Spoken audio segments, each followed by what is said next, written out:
there's hundreds of things we've learned in COVID, and the one thing, that you can say about this industry is it's really resilient. So I think whatever we get thrown at us, we seem to have this ability to find a way through it. And I think whatever gets thrown at the industry moving forward, I think we'll just do the same, really.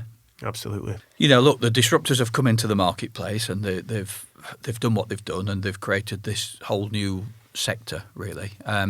But I think for your dealer groups, with the sort of core values that we've all got, and the staff that we've all got, and the ability to do everything at dealer level, I think this could be the year for them. I really do. And last year was brilliant, but I think we just need to build on the strength of that. Obviously, a lot of it will be around supply. If the supply does all come, then yes, it will be a fantastic year. But, we were talking in the group chat earlier, when will it be back to normality? I think it was Steve that said it earlier. I'm predicting it might be Q3, it might be Q4, but equally, it could go into 2023 as well. And while ever there's that scarcity on the new car side of it, that's holding margins up for us as well. What we've got to be very conscious of, as we said in the first chat, was we're now starting to put reality back in cost. We've had this false situation now for 2 years, and restricted staff and furlough and reduced rates and support and everything else. We're back to reality now. We've got inflation at 5%, so we just have to watch our cost base at the minute. But I think if we can keep an eye on all that, I think this year will be great.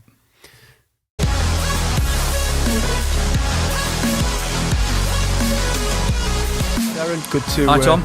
Good to catch up with you again at the start of another tumultuous year in car retail. I guess we do want to look forward, but I guess quickly look back on the year that Perry's have had. Yeah. Have you felt the strong profitability and the buoyant sort of mood in the market? Yeah, we have. It's probably will finish up as one of the best years ever for the business, which is great. Did we think that at the start of the year? Probably not. But, once we got beyond the first quarter, which ironically was okay, it was operating in different lockdown, but it's just been stronger and stronger, really. Every month, obviously, we face the challenges that everybody does: supply, staff, COVID. And, even sat here today, we've still got a lot of those issues to deal with. But no, it's been a great year. Great year. I mean, it's hard not to notice some of your key brands were up last year. Yeah. Reasonable numbers. So, as a group, how did sales sort of compare with, pre-COVID, let's say? Well, we've sort of measured everything on 2019 because you can't really look at 2020. Some of the volumes across the whole group were down a little bit on 2019. But again, 2019 was a full year of no disruption, wasn't it? I think the difference is if I think 2019 and then think about 2020, we would have got to the end of the year and carried a little bit in to 2020. Now we've carried thousands of orders in. So if all of those cars that have come, the numbers would have been significantly up. But obviously what we've all enjoyed in 2021 has been the margin, which has just been through the roof. So that's helped us out from a profitability point of view. How has the strategic direction of Perry's changed over the last sort of 18 months, 2 years? I mean, I think we spoke before about certainly cutting cost out, and I think everyone looked to do that. So I guess, first of all, how's that process been rolled out? And in the longer term, what changes have you made to carry that will be ongoing in the business? So I think if we go back to, that dreaded day back in March when we had to close the business, I think what it did is it gave us a great opportunity to just take a bit of a step back and have a look at it. Yes, like most people, we did take a lot of cost out. In hindsight, you could actually look at that and say, was it the right thing? I still think it was. I think what we didn't expect was, a lot of people have decided to exit the industry since COVID. We've certainly seen people bring retirements forward. Finding staff at the minute is a challenge out there. So you could look at it and go, did we go a little bit too deep? But it was the right thing to do at the time. What we also did as a group in lockdown was we tidied up some of the property portfolio. So we did have some businesses that we probably didn't need any more franchise changes, did a lot of that. And we did quite a lot of refranchising in the group as well. We took that time in lockdown to do a lot more multi-branding across our sites. We brought our first MG showroom into the group. We now sit here today with 3.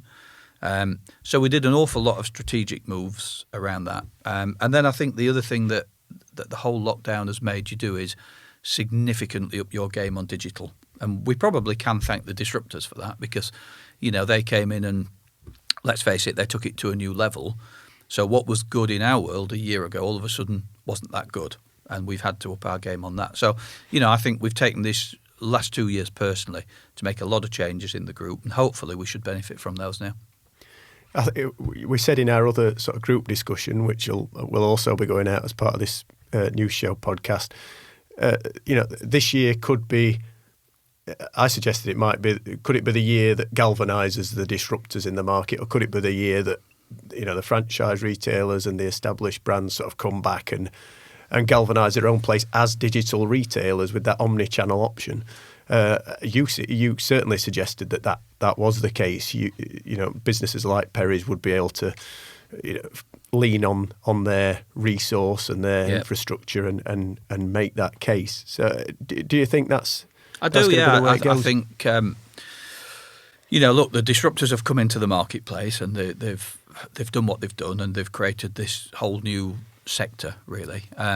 But I think for your dealer groups, with the sort of core values that we've all got and the staff that we've all got and the ability to do everything at dealer level, I think this could be the year for them. I really do. And last year was brilliant, but I think we just need to build on the strength of that. Obviously, a lot of it will be around supply.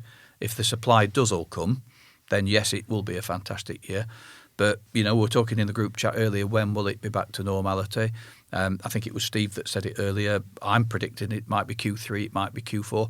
But equally, it could go into 2023 as well. And while ever there's that scarcity on the new car side of it, that's holding margins up for us as well. What we've got to be very conscious of, as we said in the first chat, was we're now starting to put reality back in cost. We've had this false situation now for 2 years and restricted staff and furlough and reduced rates and support and everything else. We're back to reality now. We've got inflation at 5%, so we just have to watch our cost base at the minute. But I think if we can keep an eye on all that, I think this year will be great.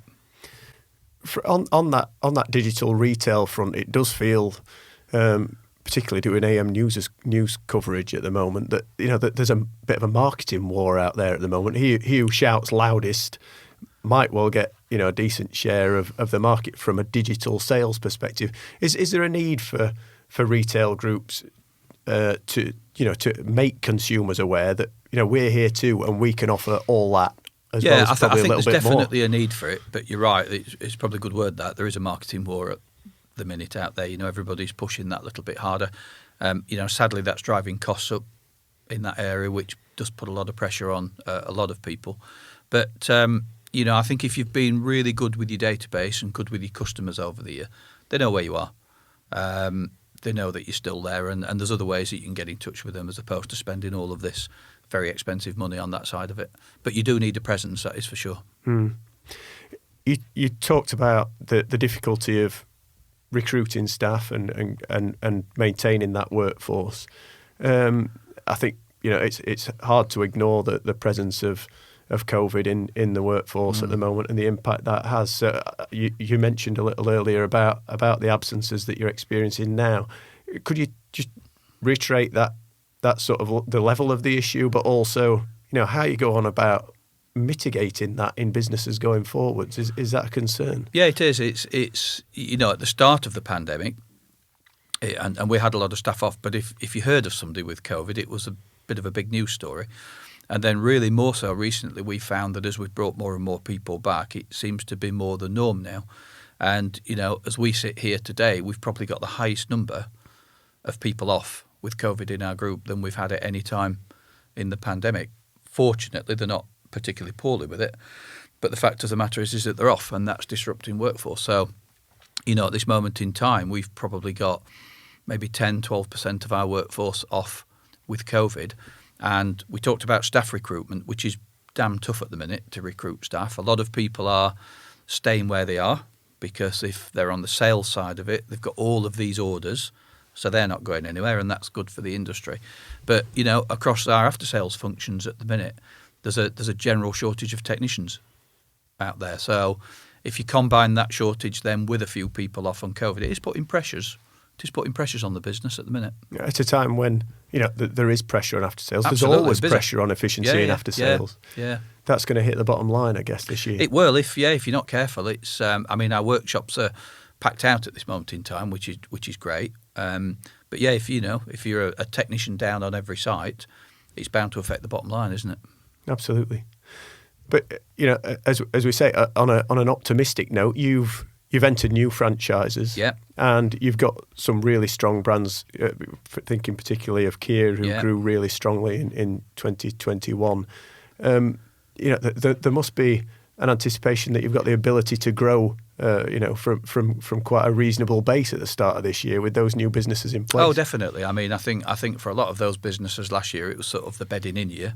We were new to them, they were new to us, and it was sort of the foundation really. And with some of those brands you've just mentioned there, we have carried significant numbers of orders into 2022. So, yeah, absolutely every possibility that we should grow with them significantly in 22. Is there a growth strategy in place for this year, or is it a hold firm year? No, I think probably for this year it's probably consolidate what we've got, get everything, because even you still always get businesses that are a little bit off the pace. It might be people, it might be franchise, it might be location. So I think our plan in 2022 in particular is, let's work on the ones that need that little bit more help, and then let's go again from there. Absolutely. What do you see as the key challenges? Is it going to be staffing? Is it getting hold of used car stock to keep that that margin in play throughout the year, or is it simply just all of them, keeping fingers crossed for supply? I guess it's all. I think it's all of them, factors. Tom. Really, the supply. We are very beholden to the manufacturers on that. If the cars come, we'll push them out, we'll deliver them. That obviously generates used car part exchange stock, and I think we've all felt it that where new cars have dropped off, we've probably not had the sort of core used car stock that we would normally have to deal with. So we've had to go out and buy stock. If you're buying it in, it's always the most expensive, always has been. So I think the used car supply bit is a challenge. I think the staffing bit will be a challenge for a long time because, I think we've got to learn to live with COVID. But we're all operating with less people because of the decisions we took during COVID. And as I said at the start, that there is a number of people that have decided to exit the industry this year for various reasons. People brought retirements forward and things like that. So we've got to operate these businesses leaner. And then I think the final challenge we've got, and I keep mentioning it, is this cost creep that's coming in, and it can be all areas of the business. We've got national insurance going up. We've got utility costs going through the roof at the minute. Combining that with we're all selling more electric cars, which need charging all of the time. So consequently, this core cost base of your dealerships are going up. So we've just got to make sure that we monitor that one very carefully. How do you, as a group, how do you manage that utility cost? Are the divisions, or is it a group whole No, it's agreement? It's a group hold on that. So that's how we manage it. We'll enter into all sorts of energy deals, but the fact of the matter is utilities, wherever you are, whatever deal you're in, are going up, and you can't stop that. And some of these businesses now are using more and more electricity, whether it's some of the technology we use in them, some of the technology in the showroom, some of the technology in the workshop. We have a massive array of modern premises, so most of them are air conditioned, which means in the summer, air conditioning units are on. And then, as I say, we've got this big growth on EV at the minute. And customers might not expect a full tank of fuel when the car leaves the dealership. No, but they expect some electricity in it. Correct. When it goes out, and that's a challenge because we're all restricted as to how many charging points we've got. Not all the facilities across the UK are capable of having multiple charging points in. So again, that's something else you have to manage. Yeah, absolutely. Few balls to juggle this year. Yeah, there is. Darren. But as I said in the first thing, if there's hundreds of things we've learned in COVID, and the one thing that you can say about this industry is it's really resilient. So I think whatever we get thrown at us, we seem to have this ability to find a way through it. And I think whatever gets thrown at the industry moving forward, I think we'll just do the same, really. Absolutely. Let's hope it's another successful year. I hope so. I'm sure it will be. Great stuff. Thanks for your time, Darren. Okay. Great to speak to you. Thanks, Tom. Good to speak to you. Lovely.